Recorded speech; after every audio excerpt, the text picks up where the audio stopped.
Hi Harsh, welcome on Europedia. Hello, sir. Okay, Thank you so for. Harsh, you are ATC, you are serving as ATC in Airport Authority of India, and you joined previous time when recruitment was done, and you are presently posted in Assam, Dibrugarh. So today I would like to interact with you and try to know the entire process. And the purpose of this interaction is to help the students, those who are looking forward to join these prestigious jobs, which come very fast and recruitment is done very quickly. So Yes, sir. I start with your background, Harsh.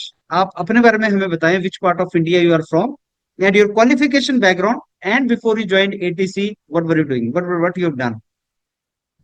Sir, I am from Patna, Bihar, and my schooling was from also from Patna. And thereafter, I have done my BTech from Odisha in Hmm. National Institute of Science and Technology, that is in Berhampur. Thereafter, I have done some preparation for PSU jobs in Delhi. Thereafter, I joined MTech at IST Shivpur.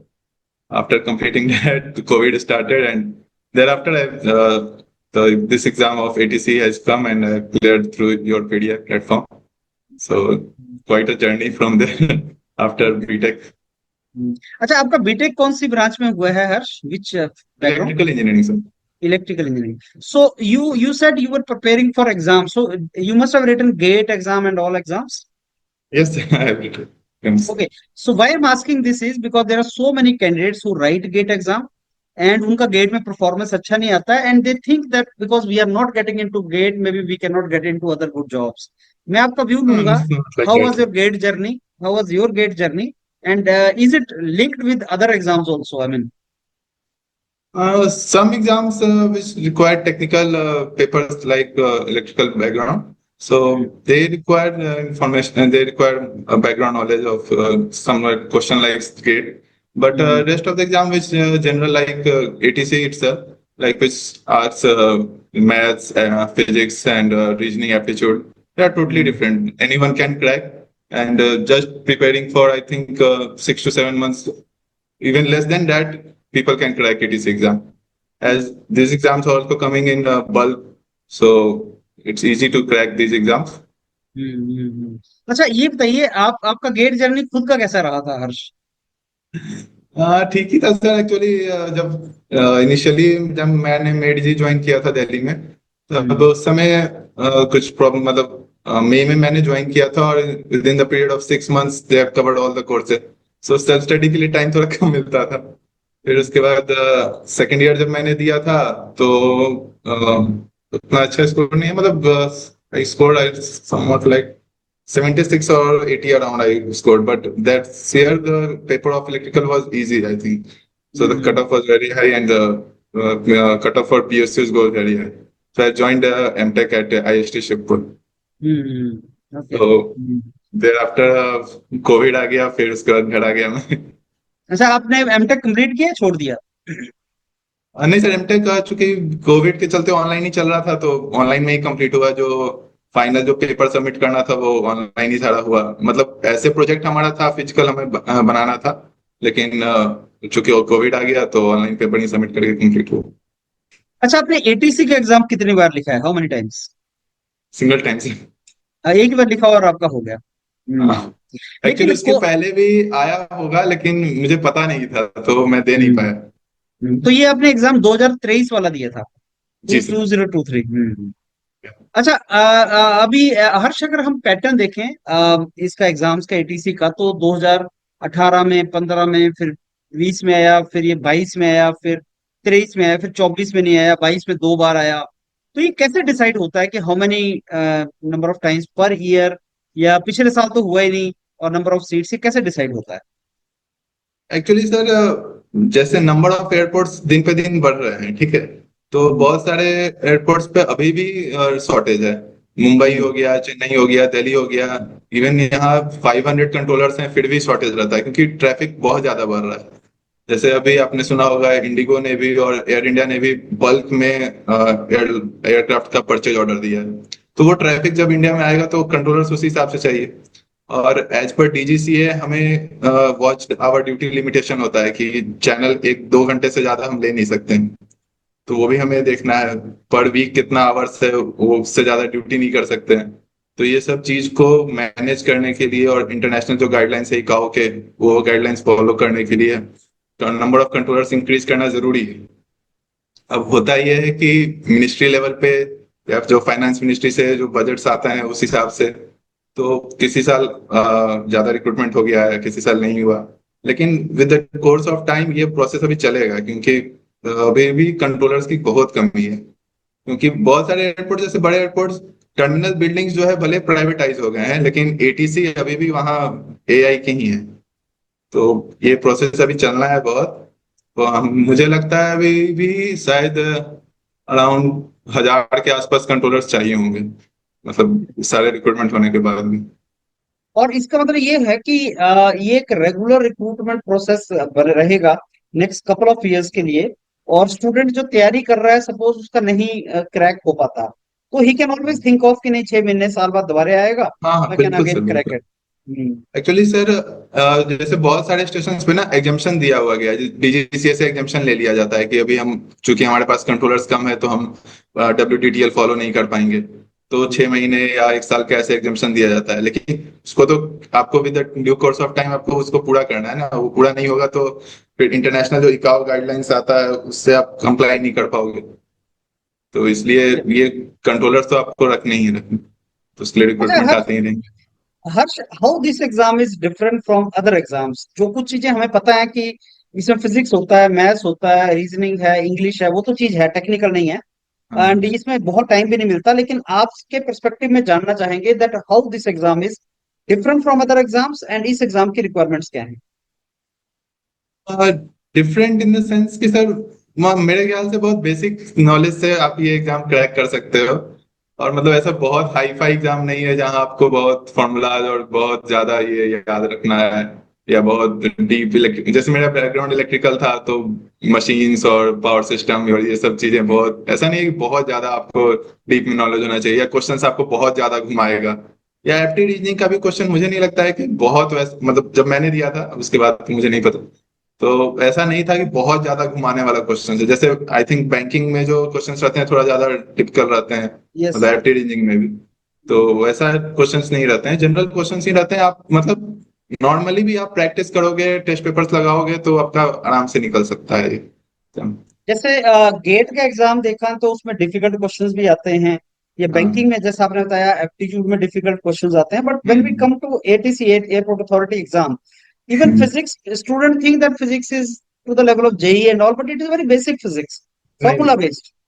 ये actually इसलिए भी है ना sir कि जो हम जो काम कर रहे हैं ना उसमें बस वो एनालिटिकल थिंकिंग चाहिए। वी हैव टू, मतलब डिसीजंस बहुत क्विक लेना पड़ता है। जैसे एयरक्राफ्ट कोई जा रहा है, कोई दूसरा आ रहा है, तो कब हमें उसे वर्टिकल करना है, कितना सेपरेशन रखना है, तो क्विक थिंकिंग चाहिए बस। उससे ज्यादा इसमें कुछ है नहीं। तो बस वही है, फ्रेजोलॉजी आपका, मतलब जो वॉइस टेस्ट होता है, बोलने का तरीका सही होना चाहिए। फिर बस उतना ही है आपका। अगर एनालिटिकल थिंकिंग, आपका डिसीजंस फास्ट ले रहे हो आप, कैलकुलेशन, मतलब बेसिक कैलकुलेशंस की, एक किधर से आ रहा है, किधर से आ रहा है, क्रॉसिंग कितने पे होगी, तो बस ये यही है बेसिक। तो अच्छा हर्ष, इसलिए मतलब ये आसान हो जाता है। अभी ना 2025 में फिर से एडवर्टाइजमेंट आया है, एंड आई थिंक 24 हाँ। मई तक फॉर्म भर सकते हैं बच्चे, 24-25 मई तक। तो पहले तो मैं आपसे जानना चाहूंगा कि 24-25 मई को अगर फॉर्म हमने भरा, उसका डेडलाइन है, तो एग्जाम आने के चांस कब तक हो सकते हैं? मेरे को लगता है ज्यादा टाइम नहीं मिलता। पहला क्वेश्चन तो मेरा आपसे ये है। एग्जाम, अभी सर जो लास्ट रिक्रूटमेंट हुआ था उसका ट्रेनिंग शुरू हुआ है जनवरी में, CATC में, जो इलाहाबाद में। तो टोटल ट्रेनिंग इंस्टीट्यूट जो है सो 3 ही है। इलाहाबाद में है, एक हैदराबाद में, और एक गोंडिया महाराष्ट्र में। तो एज पर मतलब जैसे जैसे बैचेज निकलेंगे उसके उसके बाद ही इसका हम्म, प्रोसेस शुरू करेगा, क्योंकि एक बार में ज्यादा रिक्रूट करके भी फायदा नहीं है ना। ट्रेनिंग तो आपको बिना बेसिक ट्रेनिंग के आप कर नहीं सकते हैं, हम्म, स्टेशन भेज नहीं सकते हैं। सही है। तो शायद इसलिए शायद मतलब मुझे थोड़ा टाइम लगता है ले। कि थोड़ा टाइम लगेगा, हम्म। अच्छा अराउंड 5 to 4 to 5 months तो लगना चाहिए। अच्छा, मेरा आपसे दूसरा क्वेश्चन ये है हर्ष कि आप इस एग्जाम को क्रैक जब आपने किया था, तो आपने आपके पास कितना टाइम था इसको क्रैक करने के लिए? आपने कितना टाइम में इसको क्रैक कर लिया था? और कितना टाइम आपको लगता है प्रैक्टिकली एक कैंडिडेट जिसका तैयारी जरा भी नहीं, जो स्टार्ट कर रहा है, वो कितना टाइम में स्ट्रेटेजी कैसे बनाए कि इस एग्जाम को क्रैक कर सके? आई थिंक सर अगर कैंडिडेट का एप्टी रीजनिंग मतलब मोर और लेस सही है अगर मोर और लेस उसका एप्टी रीजनिंग मतलब समझ में आता है, क्वेश्चन ट्रिक समझ में आते हैं कैसे बनाया जा सकता है, तो 3 to 4 months या 3 months मोर देन एनफ है। थोड़ा लेकिन उसको फिजिक्स और ये सब रिवाइज करना पड़ेगा बस। लेकिन कई बार 3 मंथ्स होते ही नहीं है। कई बार तो हमने देखा 2 मंथ के अंदर ही एग्जाम हो गया। बहुत ही कम टाइम दिया। हाँ तो थोड़ा तो ये है सर कि मतलब चूंकि ये एग्जाम रेगुलर आ रहा है तो इसका तैयारी में कंटिन्यूअस लगे रहना चाहिए, क्योंकि ये हम्म, को अगर ये रिक्रूटमेंट में नहीं हुआ तो नेक्स्ट में आपको डेफिनेटली मौका मिल जाएगा, और वो पीछे का तैयारी किया हुआ आपको एडवांटेज ही रहता है।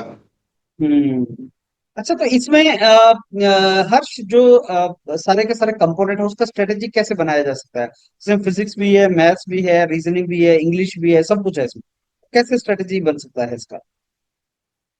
सर करना तो सब कुछ है हाँ, मतलब छोड़ मेरे ख्याल से छोड़ जब नहीं मैं सकते। तैयारी कर रहा था तो एप्टी रीजनिंग और इंग्लिश को फुल मार्क्स का टारगेट करता था कि ये हम्म, सेक्शंस में तो फुल मार्क्स आना चाहिए। फिजिक्स और मैथ्स जो है उसमें 2-4 मार्क्स आप इधर उधर, 5-5 मार्क्स 10 मार्क्स इधर उधर कर सकते हो, और जीके का पार्ट है वो थोड़ा वास्ट हो जाता है तो उसमें भी आप थोड़ा कम रख सकते हो, लेकिन एप्टी रीजनिंग और इंग्लिश को टारगेट करना चाहिए कि ये सेक्शंस में फुल मार्क्स है। ओके। और इसमें कट ऑफ वगैरह के बारे में थोड़ा सा बताएं आप। हर कट ऑफ कैसे जाता है? कट ऑफ तो मेरे ख्याल से सर हर साल इंक्रीज ही हो रहा है हाँ, जहां तक 100 के मुझे, आसपास भी चला जाता है। हाँ हाँ, तो 100 के आसपास भी चला जा रहा है। तो वही हम्म, है सर, क्योंकि वही है, मुझे लगता है कि चूंकि रेगुलर ये एग्जाम हो रहा है ना तो बच्चों को पता है कि ये एग्जाम रेगुलर हो रहे हैं, वो तैयारी में लगे हुए हैं। जितना ज्यादा तैयारी बच्चे करेंगे, जितना ज्यादा उनका जो प्रीवियस तैयारी किया हुआ है वो भी उनको एडवांटेज मिल रहा है, तो धीरे धीरे कट ऑफ का लेवल तो बढ़ेगा। सही बात है। और इसमें जॉब प्रोफाइल के बारे में कुछ बताओ हर्ष। अभी आप ऑलरेडी एटीसी लगे हैं, कुछ मंथ्स आपको हो गए हैं। जॉब कैसा होता है? जॉब इनिशियली जब ट्रेनिंग शुरू हुआ था तो थोड़ा टफ है सर, क्योंकि जो एग्जाम्स होते हैं वहाँ ट्रेनिंग इंस्टीट्यूट में वो 80% क्वालिफाइंग है। आपको 80% मार्क्स लाएंगे तभी आप क्वालिफाई करेंगे, और 2 बार अटेम्प्ट मिलता है, अगर एक बार फेल किए तो 14 डेज के बाद फिर से आपको देना रहता है पेपर। हम्म, तो इनिशियली तो 6 मंथ जब ट्रेनिंग चल रहा था तो थोड़ा टफ लगता था, लेकिन with due course of time जब लैब शुरू हुए और वहाँ ये सब होने लगा तो फिर ठीक लगने लगा। फिर जब स्टेशन आया तो मोर और लेस जब लाइट ट्रैफिक, इनिशियली जब स्टेशन आया तो यहाँ भी हमारा ट्रेनिंग होता है, इसको ऑन द जॉब ट्रेनिंग बोलते हैं। तो यहाँ जब आया तो डबल बैंकिंग शुरू हुआ, लाइट ट्रैफिक हैंडल करना जब शुरू किया तो इनिशियली डर लगता था, प्लेन है तो डर तो लगेगा। लेकिन फिर उस इनिशियली जब ट्रेनिंग चलता है तो सर लोग मतलब एक इंस्ट्रक्टर साथ में रहते हैं। फिर उसके बाद धीरे धीरे जब 180 आवर्स आपका कंप्लीट हो जाएगा तो फिर यहाँ भी एक रिटन एग्जाम होता है, फिर बोर्ड होता है। उसके बाद आपको रेटिंग दे दिया जाता है, फिर आप चैनल इंडिविजुअली ले सकते हैं। आज के डेट में मुझे 6 मंथ हो गया रेटिंग लिए हुए, तो अब मतलब हम विद द फ्लो चला जाता है। फिर चीजें मतलब पता है कैसे ही होनी है। मुझे मतलब अंदाजा है कि अगर इतने मिनट पहले मैंने एक एयरक्राफ्ट को कॉल दिया है तो कितने मिनट बाद कहाँ पे होगा, तब मजा आता है करने में। अच्छा, पहले जैसे अभी मैं यहाँ हूँ डिब्रूगढ़ में हूँ तो हमारे रनवे के उस साइड एयरफोर्स के भी हेलीकॉप्टर्स, चिनूक हो गए हैं, MI-17 हो गए हैं, ये भी अरुणाचल बॉर्डर्स पे जितने जाते हैं तो वो सब हमारे यहाँ से जाते हैं, तो उसको लेके भी हमें मतलब काफी अच्छा लगता है कि हेलीकॉप्टर्स कंट्रोल कर रहे हैं। तो मतलब अब इंटरेस्टिंग लगता है, काफी मजा आता है करने में। Wonderful wonderful.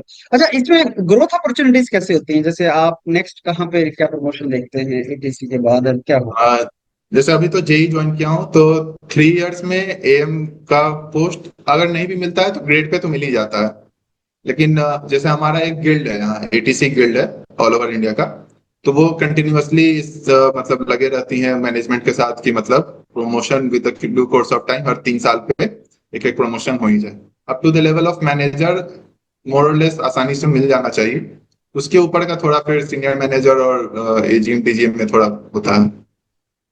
ओके। बाकी और समझो रहने कि रहने का अकोमोडेशन वगैरह कैसे मिलता है? वहाँ मिलता है हर्ष, या कैसे है? हाँ, रहने का सर डिपेंड करता है आप किस स्टेशन पे हो। जहाँ अगर कॉलोनी, जैसे अभी मैं डिब्रूगढ़ में हूँ तो यहाँ एक एयरपोर्ट के पास में ही पूरा एयरपोर्ट कॉलोनी बना हुआ, तो अपना मुझे हम्म, सेपरेट क्वार्टर मिला हुआ है। हम्म, और ऐसे जैसे बड़े सिटीज जो हो गए जैसे मुंबई हो गया, दिल्ली हो गया, तो यहाँ आपको क्या तो बोलते हैं उसको, रेंट का जैसे मतलब चूंकि बड़े सिटीज में रेंट ज्यादा है ना तो एचआरए के हिसाब से अगर लगेगा तो उतना मिल हो नहीं पाएगा। जैसे 40,000 तक भी रेंट चला जाता है मुंबई में, तो कंपनी क्या करती है कि आप रेंट एग्रीमेंट करा लो, तो कंपनी सीधे वो जो आपका हाउस ओनर है उनके अकाउंट में ट्रांसफर कर देती है पैसे, मतलब जितना भी आपको रेंट लग रहा है। ओके।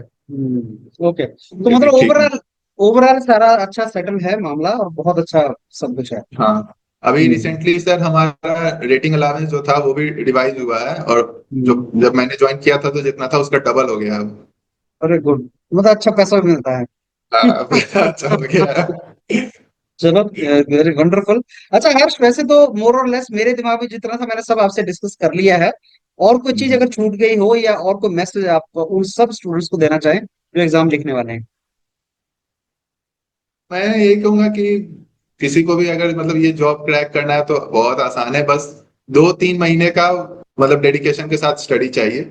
आप वो कर लोगे आराम से जॉब क्रैक हो जाएगा। एक बार जॉब में चले आओगे, स्टार्टिंग डे से ही आपको सैलरी मिलना शुरू हो जाएगा, तो काफी अच्छा लगता है जब सैलरी आने लगता है। और ये जॉब ऐसा है कि मतलब आपको पैसे का कभी कमी नहीं होगा, इतना मतलब ये। और मेडिकल फैसिलिटी भी मैं बोलना चाहूंगा एआई की बहुत अच्छी है। हर शहर में बड़े बड़े हॉस्पिटल, इम्पैनल्ड हॉस्पिटल है जहां आपको कैशलेस आपका इलाज है। आपको कभी कहीं पैसा देने का भी जरूरत नहीं है। तो तो मतलब रहने एआई का काफी अच्छी कंपनी है, ज्वाइन कर सकते हैं। वर्क प्रोफाइल अच्छा है, सैलरी अच्छी है, मेडिकल अलाउंस अच्छे है, रहने खाने का अच्छा है। और जहाँ पे लोकेशन है वो तो एयरपोर्ट ही है, बेस्ट लोकेशन है जहाँ पे जॉब कर रहे हो। तो ओवरऑल ले दे के बहुत अच्छी जॉब है। और सबसे अच्छी बात कि आपको जो पेपर का डिफिकल्टी लेवल भी बहुत ज्यादा नहीं है, प्रेडिक्टेबल लेवल है। तैयारी करोगे तो 2-4 महीने में क्विकली आपको जॉब मिल जाएगी। जी चलिए, जी जी सर। बहुत अच्छा है हर्ष, आपने टाइम दिया। I am really thankful to you for this. And I am very sure जो आपने बातें बताई हैं, आपको अपने बहुत से जूनियर्स आपको मिलेंगे जो बोलेंगे कि हर्ष भैया हमने आपका वीडियो सुना था। और बिल्कुल बिल्कुल। चलिए चलिए, all the very best Harsh, thank you.